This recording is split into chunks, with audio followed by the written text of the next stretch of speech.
Hi guys, welcome to Silly Talks. We are back with another Social Sunday video. আমি অলকা, আমি প্রকৃতি। আজকে আমাদের আলোচনার টপিক হচ্ছে মেন্টাল হেলথ, যেটা আজকের দিনে মেনটেন করা একটা বড় চ্যালেঞ্জ হয়ে দাঁড়িয়েছে। যদি বেসিক নিডসগুলো ছাড়া আর কিছু দেখি, যেমন ফুড, শেল্টার, বেসিক নিডস, ওইগুলো ছাড়া আর যদি ভালো মতো সার্ভাইভ করার জন্য একটা মানুষের কিছু প্রয়োজন হয়, সেটা হলো একটা হেলদি মেন্টাল হেলথ। এখনকার দিনে সবাই চায় যে টপে যেতে, কেউ চায় না যে অ্যাভারেজ বা বিলো অ্যাভারেজ, কেউ চায় না, সবাই চায় আমি টপে থাকবো। তাই জন্য আমাদের লাইফটা একটা কম্পিটিশন হয়ে দাঁড়িয়েছে। আমরা আজকে যা আছি বা আমাদের আজকে যেইটুকু আছে, আমরা চাই কালকে আর একটু বেশি পাবো, কিন্তু এই পাওয়াটা কখনো শেষ হয় না। আমরা যতটুকু পাই তার থেকে সবসময় চাই যে বেশি, আর একটু বেশি, এর থেকে বেটার হলে কেমন হয়। সো আমি একটা বলতে চাই যে রিসেন্টলি সোশ্যাল মিডিয়াতে আমরা একটা হইচই দেখছি যে একজন সেলিব্রিটি তিনি নানান কারণে এসে সুইসাইড কমিট করেছে, এবং এটা ধরে নেওয়া হচ্ছে যে সেই নানান কারণগুলোর মধ্যে একটা সবচেয়ে বড় কারণ হচ্ছে ডিপ্রেশন। আমরা নানান রকমের সোশ্যাল মিডিয়া পোস্ট দেখেছি, নানান রকমের নিউজ দেখেছি, নানান রকমের পেপারে লেখা হয়েছে যে ডিপ্রেশন সত্যি আছে অ্যান্ড উই শুড অ্যাড্রেস ইট। আমরা সেটাকে কি করে ডিল করব, which is completely true.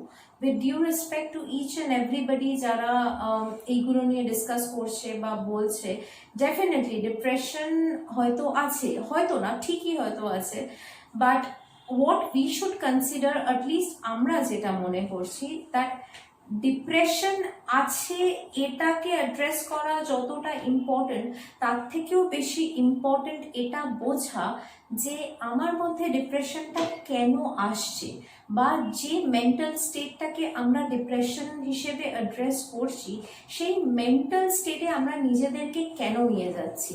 এটা কি সত্যি অন্য কেউ নিয়ে যাচ্ছে, নাকি আমরা নিজেরাই নিজেদেরকে নিয়ে যাচ্ছি, এবং সেই মেন্টাল স্টেট থেকে আমরা কি করে বেরিয়ে আসতে পারি। এক্স্যাক্টলি, মানে আমরা একটা ছোট ছোট জিনিসকে ডিপ্রেশন ভাবে নিই, কিন্তু সেটা আসলেও ডিপ্রেশন নয়। মানে আমার একটা ডিফারেন্ট রুম নেই, আমার অনেক বেশি ক্লোথস নেই, আমার ঘরে লাইটটা ঠিক না, আমি আমার নিজের ফ্লেভারের আইসক্রিম পেলাম না, এগুলো কিন্তু ডিপ্রেশনের কারণ নয়। আমি অনেক জায়গায় দেখেছি যে কলেজে ভালো রেজাল্ট করলাম না, স্কুলে ভালো রেজাল্ট করলাম না, আমার পার্সোনাল একটা রিলেশনশিপ ওয়ার্কআউট করলো না, এগুলো নিয়ে নানান লোকে নানান রকমের ডিপ্রেশনে চলে যায়। বাড়িতে মা বাবার সাথে ঝামেলা হয়েছে, বাড়িতে তারা এটাকে রেফার করে অ্যাজ টক্সিক অ্যাম্বিয়েন্স ক্রিয়েট হচ্ছে, কিন্তু আমরা এটা কোনোদিনও ভাবি না যে আমাদের থেকেও অত্যন্ত খারাপ জায়গায় অনেকে আছে অ্যান্ড দে আর সার্ভাইভিং ইট। আমি একবারের জন্যও বলছি না যে এই প্রবলেমগুলো প্রবলেম না। আজকে বাড়িতে যখনই একটা আনহেলদি এনভায়রনমেন্ট ক্রিয়েট হয়, খুব ডিফিকাল্ট হয়ে যায় সেই বাড়িতে সার্ভাইভ করা, বা একটা রিলেশনে সেই রকম ভাবে সার্ভাইভ করা, বা খারাপ রেজাল্ট নিয়ে হয়তো আত্মীয় স্বজনদের সামনে যাওয়াটা, কারণ এভরিবডি ইজ দেয়ার টু জাজ ইউ।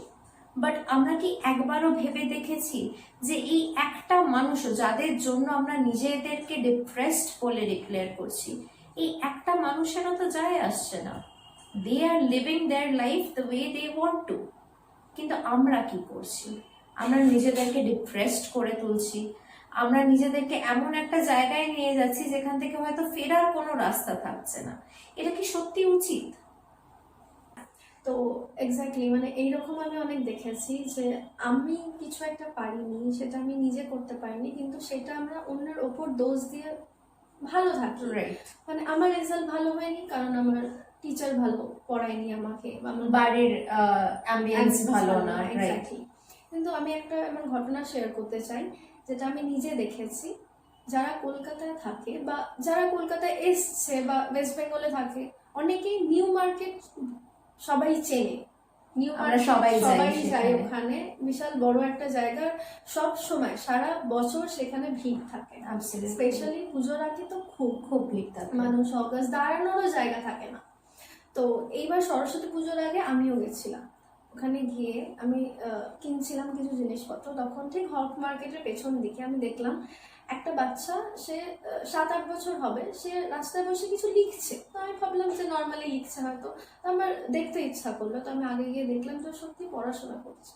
তো ওর কিন্তু নিজের কোনো রুম তো দূর, আমার মনে হয় না ওদের বাড়িও আছে বলে। রাইট, এবং তাদের হয়তো এটা ভাবার সময়ও নেই যে আমার বাড়ি ঘর নেই বলে আমি ডিপ্রেসড, বা আমার ভালো স্কুলিং নেই বলে আমি ডিপ্রেসড, আমার ফ্রেন্ডস বা আমার পিয়ার প্রেশার আছে বলে আমি ডিপ্রেসড। রাইট, এরকমই একটা থেকেই তারা নিজেকে মানে প্রুফ করে এক জায়গায় দাঁড়ায়। তখন তাদের এত কিছু কমপ্লেন থাকে না যে আমার এটা নেই, আমার ওটা চাই, আমার এইটা চাই। তারা নিজের যেইটুকু জায়গায় আছে সেখান থেকে যতটা পসিবল সেইটাই করে। কিন্তু আমরা সেটা কি করি, সবসময় অন্যের ওপর চাপিয়ে দিয়ে যে যাই থাকুক না তার থেকে আর বেশি কেন হয়নি, কারণ আমার এটা ছিল না, আমার ওটা ছিল না। অ্যাবসলিউটলি ঠিক এরকমই একটা এক্সাম্পল। আমার বাড়ির পাশে একটা বাচ্চা মেয়ে থাকতো, অ্যাকচুয়ালি একটা ফ্যামিলি থাকতো যারা ভীষণ গরিব। আমি বাচ্চা মেয়েটা মানে ইন দ্য সেন্স আমার থেকে সে বড় হতো, আমি তখন খুবই ছোট, সে তখন বোধহয় 7-8-এ পড়তো। আমি তাকে দেখতাম যে সে আমার বাড়িতে ক্যানে করে দুধ নিয়ে আসতো দিতে, এবং তার বাড়িতে ইলেকট্রিসিটি থাকতো না, সে একটা খাটালের পাশে থাকতো, তার বাড়িতে ইলেকট্রিসিটি ছিল না। পাড়ার সবাই দেখেছে যে সে মোমবাতি জ্বালিয়ে সে পড়তে বসতো। সে আজকে ইঞ্জিনিয়ারিং পাশ করে একটা মাল্টিন্যাশনালে চাকরি করে। সো আমরা ডিপ্রেশন কাকে বলি? যে আমাদের বাড়িতে আমরা বাড়ি ঘরদোর থেকে আমরা ঘুরতে যেতে পারছি না, বা আমরা একটা ফ্যান্সি রেস্টুরেন্টে খেতে যেতে পারছি না, বা আমরা যে চাকরিটা ডিজায়ার করছি হয়তো একটা 5 ডিজিট কি 6 ডিজিট স্যালারি পাচ্ছি না, কিন্তু আমরা এটা ভুলে যাই যে অনেকের কাছে আমরা যেটা পাচ্ছি সেটা স্বপ্ন পাওয়াটা। আমরা নিজেরা যেটা মনে করি যে যেই যেই কারণে আমরা ডিপ্রেস বা ডিপ্রেশনের ডেফিনেশন যেটা আমাদের কাছে আছে সেটা কিন্তু আসলেও ডিপ্রেশন নয়। কারণ ওই ব্যাপারগুলো থেকে আমরা কিন্তু চাইলে একটু চেষ্টা করলেই নিজেদের বের করে আনতে পারি এবং নিজেদের ভালো রাখতেও পারি, সেগুলো আদৌ ডিপ্রেশন নয়। রাইট, আমরা অনেক সময় দেখি যে ডিপ্রেসড হওয়া মানে সাইকিয়াট্রিস্টের কাছে ছোট, কাউন্সিলরের কাছে যাও, medicines now, but we fail to understand the simple fact that medicines can only help us to a certain level. Medicine আপনাকে হেল্প করবে যে আপনার ঘুম আসছে না আপনার ইনসমনিয়াটাকে কাটাতে, মেডিসিন আপনাকে হেল্প করবে হয়তো আপনার নার্ভটাকে কাম ডাউন করতে, but medicine will never help you mentally. Mentally আপনাকে নিজেকে বার করে আনতে হবে সেই জায়গা থেকে। এবং এই পার্টিকুলার ভিডিওটা দেখার পরে আমি জানি হয়তো অনেকেরই কমেন্টস থাকবে নিচে, বা অনেকেই আমাদেরকে ফোন করে বলবে যে এই কথাগুলো ভিডিওতে বসে বলাটা ইজি, এবং যারা ডিপ্রেশনের মধ্যে দিয়ে যাচ্ছে একমাত্র তারা বোঝে। বা হয়তো এটাও বলবে যে যে সেলিব্রিটি হয়তো সুইসাইড করেছে, এরকম কত কষ্টের মধ্যে দিয়ে সে গেছে, আমাদের সেটা বোঝার কোনো ক্ষমতা নেই। যেটা আমি বলবো সত্যি হয়তো নেই, তার কষ্টটা বোঝার ক্ষমতা আমাদের নেই। আজকে হয়তো আমার মধ্যে অনেক কিছু চাপা আছে, হয়তো প্রকৃতির মধ্যেও অনেক কিছু চাপা আছে, হয়তো আপনারা যারা দেখছেন তাদের মধ্যেও অনেক কিছু আছে, কিন্তু একবার ভেবে দেখুন যে আমাদের মধ্যে যে জিনিসগুলো চাপা আছে, is it worth to end our lifes? Is it worth not giving ourselves a second chance? Exactly. আমি এই ব্যাপারে নিজের কিছু ঘটনা শেয়ার করতে চাই। আমি তখন ক্লাস 11-এ পড়তাম। তখন আমার সাথে এরকম কিছু হয়েছিল যেটার জন্য মানে পুরোপুরি আমি সব কিছু থেকে ডিট্যাচড হয়ে গেছিলাম। মানে আমি একা থাকতে ভয় পেতাম। তার আগে থেকে আমার একার একটা রুম ছিল যেখানে আমি থাকতাম, রাত্রেবেলাও শুতাম, কিন্তু তারপর থেকে আমি একা থাকতে পছন্দ করতাম না। সবসময় চাইতাম আমার কাছে কেউ থাকুক, বা কোনো কাজ করতে ইচ্ছা করতো না। আমি নাচ করি সেটাও ভালো লাগতো না, আমার পড়াশোনা ছিল সেটাও ভালো লাগতো না, যেখানে সামনে বোর্ডস ছিল আমার, সবসময় লো যাচ্ছিল সবকিছু। তখন আমি অনেকের হেল্প নিই, আমি কোনো কাউন্সিলর কাছে যাইনি একটাই রিজনে, আমার একজন টিচার আছেন, উনি আমাকে এরকম সব কিছু থেকে হেল্প করতেন, যে বলতেন যে সময় দাও, সময় time will heal everything. Right. এটা খুব সত্যি, কিন্তু আমার তখন মনে হতো হ্যাঁ বলতে তো ইজি লাগে, কিন্তু আমি যেই স্টেজটায় আছি সেটা কিন্তু কেউ ফেস করতো না। রাইট। কিন্তু আসলেই নিজের মানে ভাবলে এখন হাসি পায় যে যে রিজনটার জন্য আমি ডিপ্রেস ছিলাম, যদি ওটা ডিপ্রেশন ভাবে ধরি তো সেটা খুব বোকা ছিল, কারণ ওর থেকে অনেক কিছু লাইফে ইম্পর্টেন্ট আছে যেগুলো আমি পরে করবো।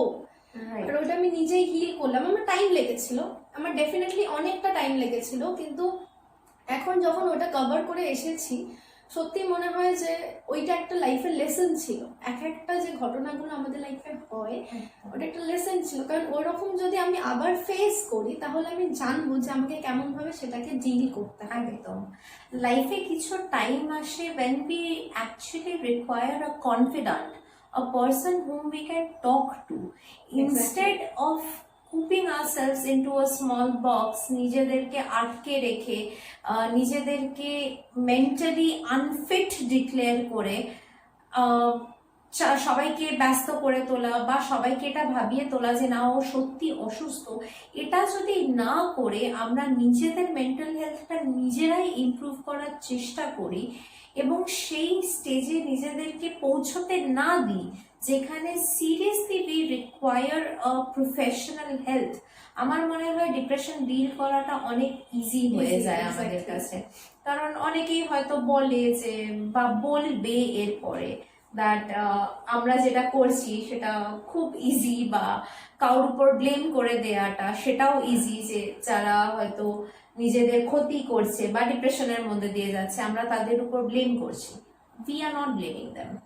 We are accepting the fact that depression is there, but আমরা শুধু এটুকুই বলতে চাই যে চেষ্টা করলেই সেখান থেকে বেরিয়ে আসা যায়। অ্যাবসলিউটলি সেই চেষ্টাটা থাকা উচিত। এটা টাফ কিন্তু ইম্পসিবল নয়। একদম। আমি একটা জিনিস বলতে চাই যেটা, যে সাপোজ আমি ডিপ্রেসড, আমার সাথে কেউ এসে ভালো মতো কথা বলছে, তার বিহেভিয়ার ভালো, কিন্তু আমি তার সাথেই হঠাৎ করে আমার ভেতরে যেগুলো আছে সেগুলো বলে উঠতে পারবো না। একদম। আমি সবার সাথে কিন্তু সেটা বলতে পারবো না। তাই যে আছে সামনে তার পক্ষে বোঝা পসিবল না যে আমি কেমন আছি যতক্ষণ না আমি ওপেন আপ হচ্ছি। একদম। যদি আমি ডিপ্রেস থাকি দায়িত্বটা আমার, এরকম কাউকে খোঁজা যার সামনে আমি ওপেন আপ হতে পারবো। রাইট। এবং এটা সবসময় খুব ইজি হয় না। নিজের সবচেয়ে কষ্টের মুহূর্তগুলো বা হয়তো যে মুহূর্তগুলো সবার সামনে আনা যায় না সবসময়, নিজের ফ্যামিলি প্রবলেমস থাকতে পারে, নিজের পার্সোনাল রিলেশনের প্রবলেম থাকতে পারে, এগুলো অনেক সময় কারোর সামনে আনাটা পসিবল হয় না, সবাই অতটা ওপেন আপও হতে পারে না। কিন্তু we can find maybe one person who is ready to listen to us, who is ready to not give a judgement. আমার মনে হয় ওই একটা মানুষই ইনাফ ফর আস টু মানে আন্ডারস্ট্যান্ড দ্যাট লাইফ এর ডিপ্রেশনই এন্ড না। যাদের ডিপ্রেশন হয় লাইফ ওখানেই শেষ হয়ে যায় না। There is more to life. There are more beautiful things to live. Exactly. তোমার হয়তো 100টা কারণ আছে লাইফকে শেষ করে দেওয়ার, কিন্তু একবার চারিদিকে দেখো তোমার আরো বেশি কারণ আছে বেঁচে থাকার জন্য। ইয়েস, আই থিঙ্ক খুশি থাকার জন্য। কারণ যারা টিনেজার, স্পেশালি টিনেজার, কারণ টিন এজটাই হলো এমন একটা এজ যখন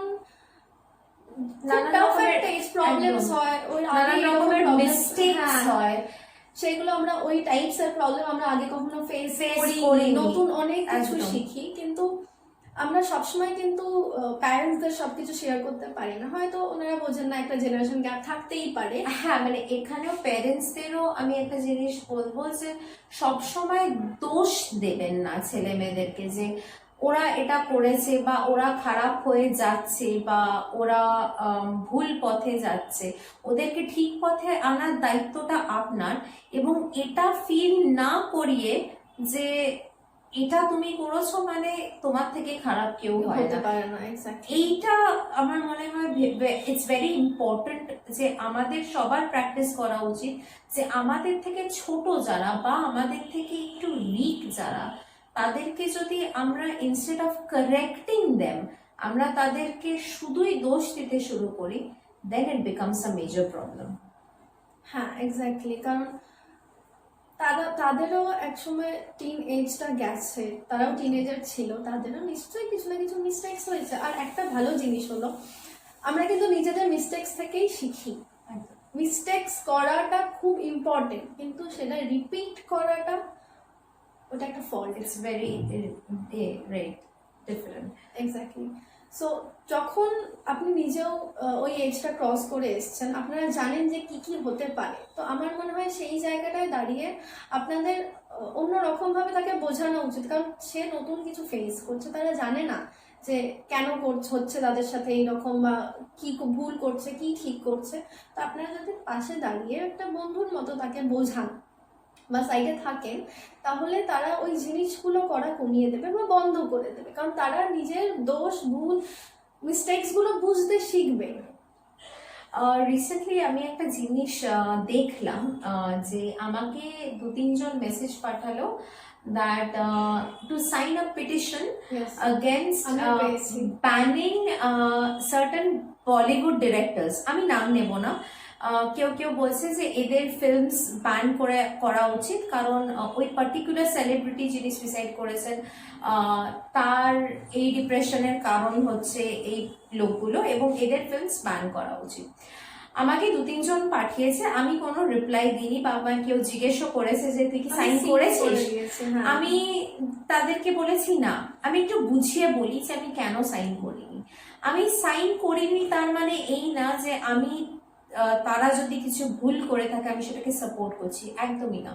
but I am trying to look at the bigger picture over here, যে আমি সাইন করলাম, বা ধরো আরো পৃথিবীতে বা আমাদের দেশে আরো 1 কোটি লোক সাইন করে দিল, কিন্তু তারপরেও কি এগুলো বন্ধ হয়ে যাবে?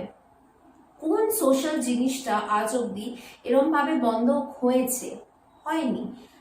কিন্তু আমি যেটা ভাবি যে আমি যদি আজকে ওখানে যাই, ওই পরিস্থিতিতে পড়ি, আমি যাতে নিজে এটার ভিকটিম না হয়ে দাঁড়াই, আমি সেটার জন্য কি করতে পারি? কারণ যে জিনিসগুলোর এগেনস্টে পিটিশন সাইন করা হচ্ছে, যে জিনিসগুলোর এগেনস্টে মুভমেন্ট হচ্ছে, we need to understand that সোসাইটিতে খারাপও আছে, সোসাইটিতে ভালোও আছে। আমরা পুরোপুরি খারাপটাকে ইরাডিকেট করে ফেলতে পারবো না, আমরা চাইলেও পারবো না। দো আমরা জানি যে কিছু একটা ভুল হচ্ছে, এবং হচ্ছে বলেই এতগুলো মানুষ হয়তো উঠে দাঁড়িয়েছে, পিটিশন সাইন করতে বলছে, কিন্তু this is not the ultimate justice for the one who has gone, like who is গন। যে লোকটা সুইসাইড করেছে, এটা কি সত্যি তার প্রতি জাস্টিস দেখানো? আমার মনে হয় তার প্রতি সত্যিকারের জাস্টিস দেখানো হচ্ছে আপকামিং যারা আসছে, তারা যাতে এটার ভিকটিম না হয়ে দাঁড়ায়, তারা যাতে এটাকে নিজের থেকে ফাইট করতে পারে, দ্যাট ইজ মোর ইম্পর্টেন্ট। কারণ আমরা পিটিশন সাইন করি চাই না করি, কালকে আরেকটা জেনারেশন অফ ডিরেক্টরস আসবে যারা এরকম ফিল্মস বানাবে, এবং আমরাই, আমাদের মতো পাবলিকরাই কিন্তু দেখতে যাব। মানে যারা পিটিশন সাইন করছে, আই ক্যান ভাউচ ফর দিস, যে 70% 80% লোকেরা তাদের ফিল্ম আবার দেখতে যাবে। সো কোনো পয়েন্ট হয় না এই জিনিসগুলো। আর তার থেকেও বড় কথা, আমি একটা জিনিস বলতে চাই, কাউকে পার্সোনালি বলতে চাই না, কিন্তু স্টিল একটা ঘটনার উপর ওয়েট করে থাকতে হয় কেন? যে একটা ঘটনা হবে, তারপরে আমরা সোশ্যালি সবাই অ্যাক্টিভ হবো। রাইট। একটা ঘটনা হলো, পোস্টে ভর্তি হয়ে গেল, তার আগে মাথায় আসে নিজে কেউ ডিপ্রেস থাকতে পারে, তার পাশে দাঁড়ানো উচিত, সেটা নিয়ে কথা বলা উচিত বা কিছু।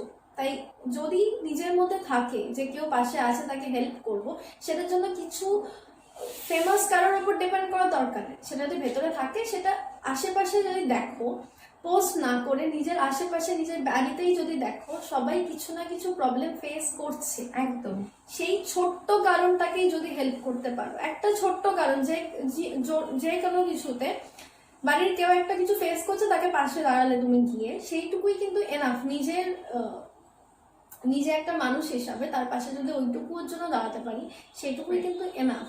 মানে শুধু পোস্ট করলে যে যদি কেউ ডিপ্রেস থাকে আমার সাথে কথা বলতে পারো, একদম। আর সবাই আমাদের সাথে কথা বলবে না, আমরা যদি পোস্ট করিও, সে নিজের কমফর্ট জোনটা খুঁজেই কিন্তু কথা বলবে। তাই আমার মনে হয় যে আমরা যেখানে আছি বা বন্ধু বান্ধব ফ্যামিলি যাদের সাথে আছে তাদের কমফর্ট জোন কিন্তু আমরাই।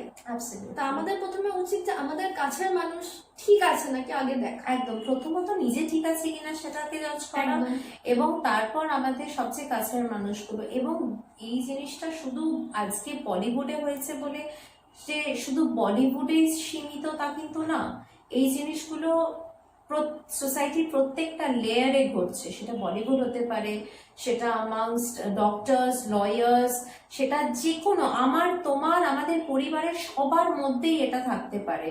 তো একটা পার্টিকুলার ইনসিডেন্টকে নিয়ে যে আজকে এই হইচইটা হচ্ছে, এটা যদিও ইম্পর্টেন্ট ছিল ডেফিনেটলি ছিল। আজকে কেউ একটা নিজেকে শেষ করেছে কারণ ডেফিনেটলি সে আজকে মেন্টালি সেই পর্যায়ে চলে গেছে যেখানে সেটা লাইফটাকে এন্ড করার চেষ্টা করে। সেটা একটা খুব বড় এক্স্যাক্টলি ওই লেভেলটায় না আসতো তাহলে নিশ্চয়ই কেউ এত ইজিলি রাইট। কিন্তু অ্যাজ আ রেজাল্ট আমরা মানে মেন্টাল প্রবলেমটাকে ডিল না করে আমরা সোশ্যাল ইস্যুটাকে ডিল করছি, যেটা একটু যদি আপনারা ভেবে দেখেন এটা কিন্তু পুরোটা ইরাডিকেট করা সম্ভব না। তো কিন্তু যেটা সম্ভব সেটা হচ্ছে ইন্ডিভিজুয়ালি আমরা সেটার ভিকটিম কি করে না হয়ে পড়ি। যে তার কাছে 10টা ফিল্ম আছে, হয়তো আমার কাছে 4টে আছে বা আমার কাছে 2টো আছে, which becomes very difficult. Definitely it becomes difficult, but that is not a reason to end your life. Exactly, কারণ লাইফ যদি থাকে হতে পারে আজকে আমার কাছে 2টো আছে, কালকে আমার কাছে 5টা আছে, কিন্তু যদি সেটা না থাকে লাইফ এন্ড করে দেওয়ার ডিসিশনটা ইজ দি ওয়ার্স্ট। অ্যান্ড এরকম আমরা তো এরকম এক্সাম্পল অনেক দেখেছি যারা এক্সট্রিম স্ট্রাগল করে উঠেছে। মানে তাদের কাছে একটা পয়েন্ট অফ টাইম হয়তো কিছুই ছিল না টু কল দেয়ার্স, মানে এই জিনিসটা আমার, সেটুকু বলার মতো হয়তো কিছু ছিল না, কিন্তু তাদেরই ফ্যামিলিটুকু ছিল না। হ্যাঁ, কিন্তু তারাই এখন সব জায়গায় ছেয়ে আছে। সো আই থিঙ্ক এক্সাম্পল আমরা চাইলে সব দিক থেকে নিতে পারি, খারাপটাও নিতে পারি, ভালোটাও নিতে পারি, কিন্তু আমাদের চুজ করা উচিত যে কোন এক্সাম্পলটা will be more beneficial for us. Exactly. আর আরেকটা পোস্ট আমি খুব দেখলাম যেখানে সবাই করছে যে যারা আমাদের বুলেট করেছে যেই পার্সন গুলোরা তারাই আজকাল মেন্টাল হেলথ বা ডিপ্রেশন নিয়ে কথা বলছে। এটা কিন্তু সত্যি খুব মানে প্যাথেটিক, কারণ আমি এটা খুব ফেস করেছি আমার স্কিন কালার নিয়ে। আমার মনে আছে আমার স্কিন কালার সবাই বলতো যে ডার্ক স্কিন, আমার কিছু আসে যায়নি বিকজ আমি নিজেকে ভালোবাসি। কিন্তু অনেকে এই ব্যাপার নিয়ে ডিপ্রেস হয়, কেউ কেউ বডি শেমিং নিয়ে খুব বাজে রকমের শিকার হয় সেইগুলোতে। এবার একটা কথা হলো, তোমরা সবাই জানো তোমরা লাইফে কি করেছো, তো অন্য কাউকে ছোট করেছো, অ্যাটলিস্ট তোমরা এই ব্যাপারে কিছু কথা বলছো, দ্যাটস গুড। কিন্তু যখন তুমি সরি ফিল করেছো তখন কি তাকে বলেছো যেই সময়ই হোক যে আমি তোমার সাথে তখন এরকম করেছিলাম, that's why I am sorry? এই স্টেপটা নেওয়া বড় একটা step to bring out a person from a very bad mental condition. আজকে আমার এক স্টুডেন্ট ছিল, আমার মনে আছে, সে আমাকে এসে বলেছিল যে বেশ আমি তো তোমার মতো ইংলিশ বলতে পারি না, আমি কি কোনো জায়গা পাবো, মানে আমি কি নিজের কোনো একটা দুনিয়া তৈরি করতে পারবো যেখানে আমি ভালো চাকরি করব, ভালো, মানে আমি এটা বলতে চাইছি আমাদের সোসাইটি আমাদের জন্য এমন কিছু স্ট্যান্ডার্ডস করে দিয়েছে যেটা আমরা ব্লাইন্ডলি ফলো করি। একটা ভালো ইংরেজি জানা মেয়ে যে লাইফে সবচেয়ে বেশি সাকসেসফুল হবে এটা কিন্তু কোনো মানে হয় না, বা একটা মেয়ে যে যার স্কিন কালার ডাস্কি সে যে সোসাইটিতে কোনো জায়গা পাবে না এটারও কোনো মানে হয় না। ব্যারিয়ারগুলো আমরা নিজেরাই তৈরি করি এবং সেটাকে ভাঙার দায়িত্ব কিন্তু আমাদের নিজেদের। এক্স্যাক্টলি। আমি আরেকটা জিনিস বলতে চাই যে সবাই আমরা জানি যে লোনলিনেস যেটা খুব মারাত্মক একটা ব্যাপার, কারণ একা যখন আমরা থাকা শুরু করি আমাদের আশেপাশে কাউকে যখন কিছু না পারি, সারা দিনটা কেমন গেল সেটা বলার জন্য কাউকে পাই না, রাইট? কিন্তু আমি একটা জিনিস বলতে চাই, এই কিছুদিন আগে অবধি এখনো আছে, লকডাউনটা চলছে, আর মার্চ নাগাদ পুরোপুরি লকডাউন ছিল, এন্ড অফ দ্য মার্চ থেকে শুরু হয়েছিল, পুরোপুরি কোনো বারণে বেরোনো না। তখন কিন্তু আমরা অনেকে একা ছিলাম, প্লাস আমাদের ফ্যামিলির সাথেও ছিলাম। এরকম অনেকে আছে যারা হয়তো তাদের সাথে থাকতে পছন্দ করে না, কিন্তু আমাদের বাধ্য হয়ে থাকতে হয়েছে। ওই টাইমটা একবার ভেবে দেখুন সবাই, যে ওই সময় সবাই নিজের ফ্যামিলির সাথে গেমস খেলছে, হাতে হাতে কাজ করছে, তাদের নিজেদের নতুন হবিজ বার করছে খুঁজে, কেউ কুকিং এ ইন্টারেস্ট পাচ্ছে, তো কেউ বই পড়ায়, কেউ হ্যান্ডক্রাফট, এইসব অনেক কিছুতে। তো শুধু বাড়িতে থাকে আটকে ছিলাম বলেই কিন্তু এটা পসিবল হয়েছে যে আমাদের নিজেদের অন্য সাইডগুলো ইনভেন্ট করে আমাদের সেইগুলোতে ইনভলভ করার, কিন্তু সেটা কিন্তু আমরা অন্য সময়ও করতে পারি। এক্স্যাক্টলি, মানে আমরা লাইফে এটা ভেবে নিয়েছিলাম যে আমাদের অফিস, আমাদের বিজনেস, আমাদের social gathering, malls, parties, maybe উইকে একটা মুভি দেখা, এগুলো ছাড়া আমাদের লাইফ হবে না। কেউ ভাবতে পেরেছিল যে আমরা 3 মাস চাকরিতে না গিয়েও সার্ভাইভ করতে পারবো, বাইরে না বেরিয়ে, এক্স্যাক্টলি, মানে খেতে না বেরিয়ে, কোনো পার্টি অ্যাটেন্ড না করে, বন্ধুদের সাথে আড্ডা না মেরে আমরা তাতেও সার্ভাইভ করতে পারবো, কিন্তু পেরেছি। Majority of the people have survived this. So এটা বোঝা দরকার যে আজকে আমরা যে সোশ্যাল স্ট্যান্ডার্ডস গুলো বা বেঞ্চমার্ক গুলো নিজেদের জন্য ক্রিয়েট করেছি, এটা আমাদের নিজেদের ক্রিয়েট করা। হ্যাঁ, কারণ আমি কখনো কাউকে এক্সপেক্ট করতে পারি না, মানে আমি কিছু এক্সপেক্ট করতে পারি না যে আমার বিজনেস বা আমার চাকরি একদম খুব ফ্লোতে চলবে, আমার লাইফ খুব ফ্লোতে হবে, কোনো প্রবলেমস থাকবে না, এটা কখনো পসিবল নয়। সেই প্রবলেমস গুলোকে ফাইট করতে হবে, এই প্রবলেমস গুলোর জন্য ফাইট করতে হবে, এবং সেটা করে আমাদের হ্যাপি থাকতে হবে। আর আমাদের ফাঁকা টাইম যেটা আমাদের বোর হই, সেটাকে ইউটিলাইজ করার অনেক নিজেদের হবিজ খুঁজে বার করা। লাইক আমি রিসেন্টলি খুব গার্ডেনিং করতে শুরু করেছি। এটা আমি গত কমাস আগে অব্দি খুব বেশি হয়তো ভালো লাগতো, বারান্দায় কটা গাছ সাজানো থাকলে ভালো লাগতো, কিন্তু রিসেন্টলি যখন আমি বসে আছি, কোনো কাজ নেই, আই স্টার্টেড গার্ডেনিং, আর ব্যাপারটা কিরকম একটা নেশার মতো হয়ে দাঁড়ালো। এবং একটা নতুন যখন গাছ আনছি, তাতে একটা অদ্ভুত খুশি, যদি সেটা একটা ছোট্ট পাপ বেরোয়, মানে সেটার থেকে বড় আনন্দ কিছু নেই। সেটা নিয়ে নতুন পড়াশোনা, ওদের ব্যাপারে ডিটেলস জানা, এইরকম ইন্টারেস্ট গুলো গ্রো করছে। এক্স্যাক্টলি, কেউ যদি কিছু নাচতে ভালোবাসো, সেটাকে পারসিউ করা, কেউ যদি অনলাইন ক্লাসেস নেই, মানে তোমাকে ক্লাসে গিয়েই যে করতে হবে এরকম মতো প্রবলেম নেই। এবং এটা শুধু লকডাউন পিরিয়ডে না, আমার মনে হয় নিজেদের মেন্টাল হেলথকে ভালো রাখার জন্য নিজেদের পছন্দ যে যে জিনিসগুলো যেটুকু ভাবে সম্ভব সেটাকে করা, বা সেই ব্যারিয়ার গুলোকে ভেঙে সেগুলোকে পারসিউ করা, এটা আমাদের নিজেদের দায়িত্ব। এক্স্যাক্টলি, কারণ তোমাকে আলটিমেটলি সার্ভাইভ করতেই হবে। কারণ লাইফ এন্ড করাটা টিপিক্যালি লুজারের কাজ, সেটা কিন্তু কোনো ওয়ে হতে পারে না। তুমি লাইফ এন্ড করে নিলে বলে সব সমস্যা শেষ হতে পারে না, সেটা খুব বোকা। সেটা থেকে বেরিয়ে আসার চেষ্টা করো, যত তুমি নিজের এক্সপেকটেশন গুলো কমিয়ে আনবে। এটা খুব টাফ, বলা খুব ইজি, কিন্তু চেষ্টা করতে হবে যে এক্সপেকটেশন কমিয়ে আনবে। কারণ তুমি যদি এক্সপেকটেশন লো করো, তাহলে তুমি যেইটুকু পাবে সেইটুকুতে বড্ড খুশি হতে পারবে। এবং একটা জিনিস খুব ইম্পর্টেন্ট এখানে বলা, যে যেরকম আমি বলছিলাম, অনেকেই হয়তো বলবে যে আমাদের এই কথাটা বলা ক্যামেরার সামনে বসে ইজি, কিন্তু করাটা খুব টাফ। যারা হয়তো লাইফ এন্ড করছে বা নিজেদের ক্ষতি করছে, তারাই একমাত্র বুঝছে যে নিজেদের কি কষ্ট। আমি এটা বলতে চাই, আজকে যদি তুমি তোমার লাইফটাকে শেষ করে দাও, আজকে যদি তুমি নিজের কোনো ক্ষতি করো, বা আজকে তুমি প্রচন্ড ডিপ্রেসড হয়ে যাও, this will set an example for others যে আচ্ছা, this gives me an excuse to get depressed. But তুমি যদি আজকে নিজেকে ভালো করো, সেটা হয়তো 100 জনের মধ্যে 99 লোক দেখবে না, কিন্তু একজন দেখবে যে ইন্সপায়ারও হবে তোমার থেকে, যে ও ওই লেভেলে ছিল বা ওইগুলো ফেস করছিল, ওখান থেকে উঠে এসেছে। তুমি যদি একজনকেও ইন্সপায়ার করে তাকে একটা বেটার জায়গায় নিয়ে যেতে পারো, I think that's a big achievement, and that itself is a motivation for you not to become depressed. Exactly. আর এক্সপেকটেশন কমানো ইজ ভেরি ইম্পর্টেন্ট, কারণ তুমি নিজের থেকেও কিছু এক্সপেকটেশন রাখতে পারো না। তুমি আজকে শরীর খুব ভালো আছে, তুমি এক্সপেক্ট করতে পারো না যে বিকালেও তোমার শরীর একই রকম থাকবে। আর হ্যাঁ, এটা বলা খুব টাফ যে এক্সপেকটেশন কমানো, সেটা করা খুব টাফ। কিন্তু এখন যেটা আছো, সেখান থেকে আজকে থেকে 5 বছর পরে যদি আমরা সেই চেষ্টাটা চালিয়ে যাই, তাহলে 5 বছর পরে সেই সেম এক্সপেকটেশন গুলো থাকবে না। আমি অনেকদিন আগে চেষ্টা করেছিলাম, এটা অনেকদিন আগে বুঝেছিলাম, তাই এখন আমার সেই লেভেলের এক্সপেকটেশন নেই, তাই আমি একটু কম কষ্ট পাই। এটাই, মানে সবটাই তোমার নিজের ভালো। সো আজকের ভিডিওটা আমরা এই নোটেই শেষ করব যে আলটিমেটলি আমাদের লাইফ নিজেদেরকেই ভালো রাখতে হবে, খুশি থাকতে হবে। তাই আমাদের নিজেদের নতুন হবিস যদি কিছু ভালো লাগে সেইগুলোকে খুঁজে বার করবো, সেইগুলোতে ইনভলভ হবো এবং সেই মানুষগুলোর সাথে মিশবো যাদের সাথে মিশলে আমাদের মন ভালো থাকে। একদম। এবং যে মানুষগুলোর সাথে মিশলে বা যে মানুষগুলোর চারিপাশে থাকলে আমাদের ক্ষতি হচ্ছে বা মনে হচ্ছে যে তারা আমাদের জন্য ভালো না, তাদের থেকে নিজেদের দূরত্ব বজায় রাখাটাও আমাদেরই দায়িত্ব।